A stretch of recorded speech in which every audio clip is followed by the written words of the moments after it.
Alright everyone, hello. We have a new video of the ShPTK-TVP. I'm going to keep this review relatively short to not waste anyone's time. The simple answer for is it any good?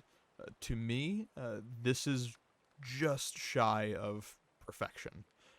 It is not the best premium in the game. It will not overtake something like a T56 or a Burresque or a Progetto, but in terms of like a fun factor, this is one of my how do I phrase this? This is as close to my dream premium. If you've been around the stream at all, which I have a link to down below, um, one of my common sayings about like, oh, somebody says, "What's your favorite tank?" or "What tank would you bring into the game?" It is something that is high rate of fire. It is poor pen to compensate for the high rate of fire. Very, very good shell velocity, and again, like I said before, a low alpha. Sort of a tank that really benefits your positioning on the map and your ability to punish flanks, which admittedly due to map design is not as easy as it should be, but that's a different video. Now this has a lot of those features except for two very critical ones. That being the shell velocity is poor. It's not unusable, not by any means. And the alpha is actually pretty good for what it is. So let's get into this quick before I waste too much of your time. This is a 100mm gun. You can see here, I'll run it down through the whole stats. This thing is really going to make some waves in my opinion. 250 alpha, so you might think, okay, that's really not great for a tier 8 tank destroyer. This is a Czech tank destroyer, by the way. I don't think I mentioned that.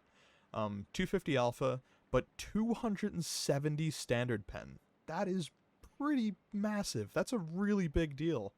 There is very little need to fire premium in this for the overwhelming majority of your games.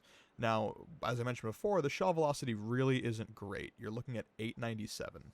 So all rounds on this are sub 1,000 meters per second, but you'll note the high explosive is a little higher, coming in at 900. Now, as far as the AP, it is 890 credits a shot, but where this thing gets very silly is the premium ammo. So you still keep the 250 damage, but this thing gets 330 heat pen. That is straight up tier like 9.5 pen.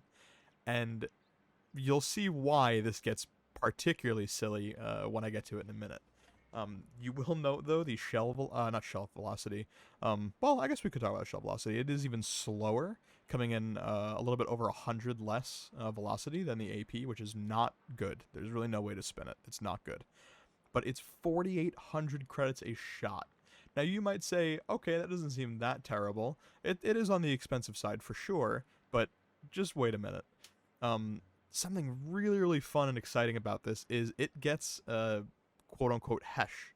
You do have a 100mm penetration HE round with 420 alpha. That is ridiculous, and it comes in at 620 credits. So that's all well and good, you know what the rounds do, but here's the real kicker. If you look up at the right of your screen here on the whole firing list, you will notice this thing is pulling in stock. This is no Brothers in Arms, no food, no gun rammer, nothing. A 5.18 second reload. That is just shy of 2,900, almost 3k base damage per minute. That is insane. And you'll remember a minute ago when I was talking about the premium, even if you had no equipment, no crew, anything, you are going to be spending almost 5,000 credits every 5 seconds. That is unreal. And on top of that, the alpha is not very good for that much cost. Where if you're firing, let's say, premium in a T110E4 or something high tier where you have a lot of pen, but it's compensated with the alpha as well, the cost isn't really that bad, but this is going to rack up. To continue on the gun, like I said, 250 damage a shot, 270 standard pen, 5.18 second reload, 6 degrees gun depression. I've played this a few times. It definitely feels noticeable. It's not great. 1.25 aim time and 0.29 dispersion. That's like EBR levels of gun handling. That's really, really good. Now, the hit points is on the lower side, but not too crazy for a tier 8 tank destroyer. It is very much, I think, the exact same as the Scorpion G, so if you've played that, you'll be relatively familiar. It's got very similar armor to a Scorpion G, admittedly. 65 on the front, 40 on the sides and rear, along with the hull and turret. The other benefit of this, though, is it is fast and it is a fully traversable turret on a tank destroyer, which is not the most common thing, especially for a gun like this. You could see on top of all that, though, the added benefit of the fact this thing moves. You are getting almost a 22 power to weight along with 55 top speed, 20 reverse, which will get you out of a lot of situations, combined with the fact, again, that fully traversable turret you could face away from the contact and run away as soon as you need to. You'll notice as well 20% camo. That's really not that great. This is sort of where this thing lacks. You'd think, okay, what's the catch with this, right? Outside of the shell velocity and the cost. It's not super concealable, and the view range sucks. Straight up. There's really no way to sugarcoat it. It is bad. It's coming in at 370 base. Now, in the video you're going to see after this game, I really pimped this thing out. I'll pull it up in the comparison here. We can give that a look quick. So I'll highlight all the relevant things here as well. I brought up the KPZ-07RH because I thought that was a pretty reasonable comparison. It's a very similar gun, the high pen, high explosive, the fast fire rate, so on and so forth. So on the left here, you'll see the base. On the middle, I have got this thing, I mean, fully pimped out. We have the Bond rammer, turbo, improved aiming unit, food, directive, brothers in arms, everything. The only thing we are missing is the field mods, but that's, you know, not really the end of the world, I guess. So we'll pull this back here, and you can kind of see what I'm talking about. So there's your damage there. The pen, again, standard 270 is crazy. That is really nice. But here's the real kicker. You are running a 4-second reload if you really knock this thing out of the park with equipment and setup. 4 seconds, 270 pen, 250 alpha. On a tier 8 TD, you are nearing 3,700 DPM. That is no joke. If you are in a tier 6 and you are fighting this, good luck. You are going to be annihilated. It will be so bad. I don't know how you're supposed to counter this if you're lower tier. You are just going to get nuked. You'll see the gun handling is even better. We're rocking 1.17 second aim time along with 0.25 dispersion. That is like EBR mixed with grill levels of like raw numbers.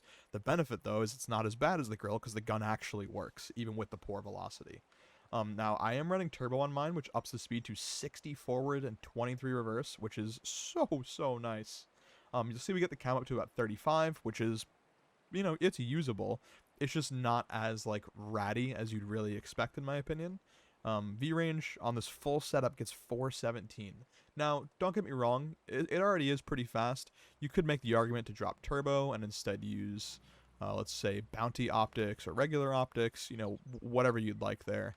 And that will bump you up a bit to, you know, a very comfy level after the 445 limit.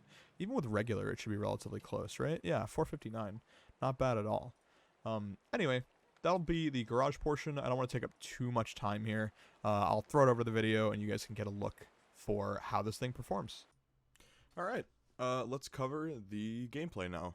So, again, as we were talking about in the earlier part of the video, this gun exists on DPM. That is through and through the fun, at least for me in it. You'll notice here as well, I talked about it in the actual garage, but it is open top and the armor is not very good.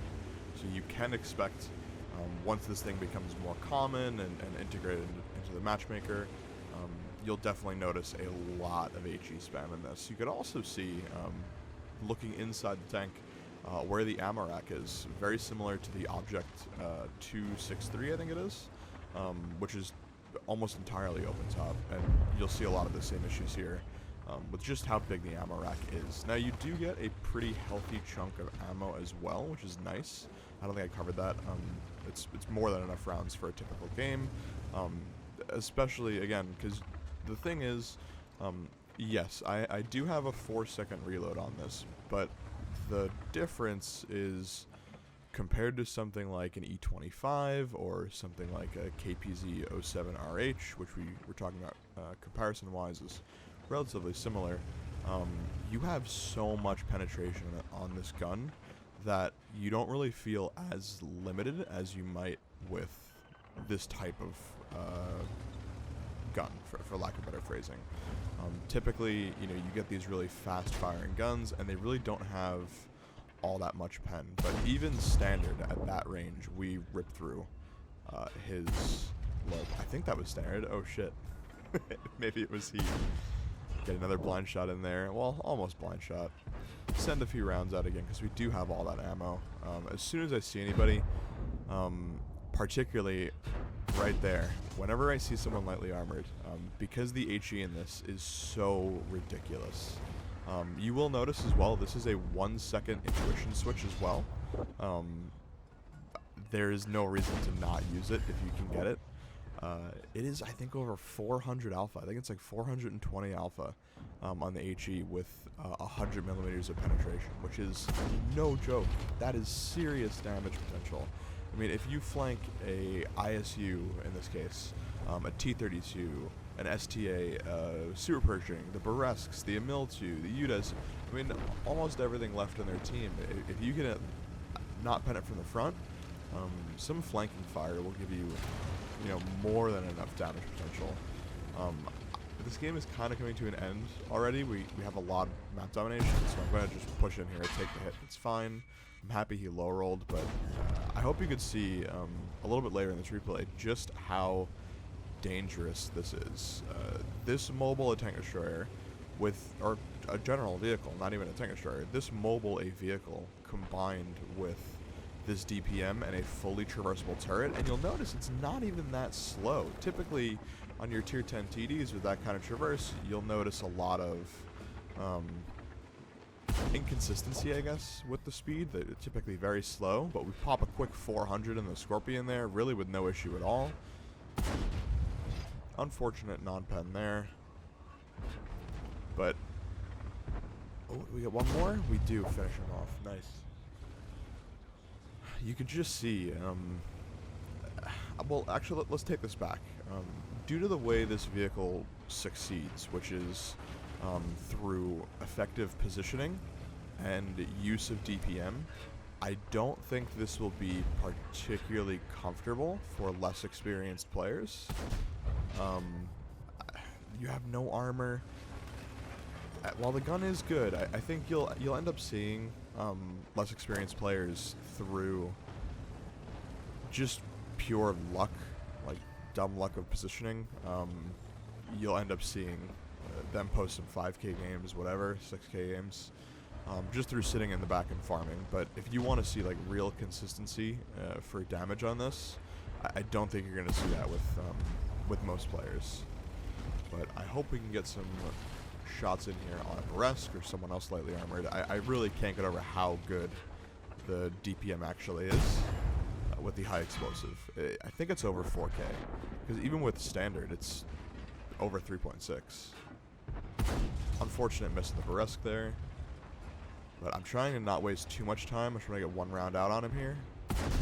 Beautiful. Free kill, 209 with the HE. I just want to get in here and try to farm. Hopefully we can get a side shot in the STA. Got blocked by the Bulldog a little bit. You can see just how nice that aim time is, really not holding us back. We're able to move around and get shots in wherever we need, as much as we need. I do swap back to AP here, I think. Get a nice kill. One more in the Beresk. Now I want to hard push this as quick as possible because they are going to kill everybody, but I might get one more shot out. Little HE switch, lower plate of the Senlac for 431. Again, just imagine the sheer damage when you get to fire every 4 seconds for 400 alpha. That is like a Sturv at tier 8. Now imagine fighting tier 6s. That's about all I got to say. I hope you guys enjoyed the review. I'm going to throw hopefully a YouTube short out as well of this, just a very, very quick rundown of what it does. I will see you all next time. Thanks for watching.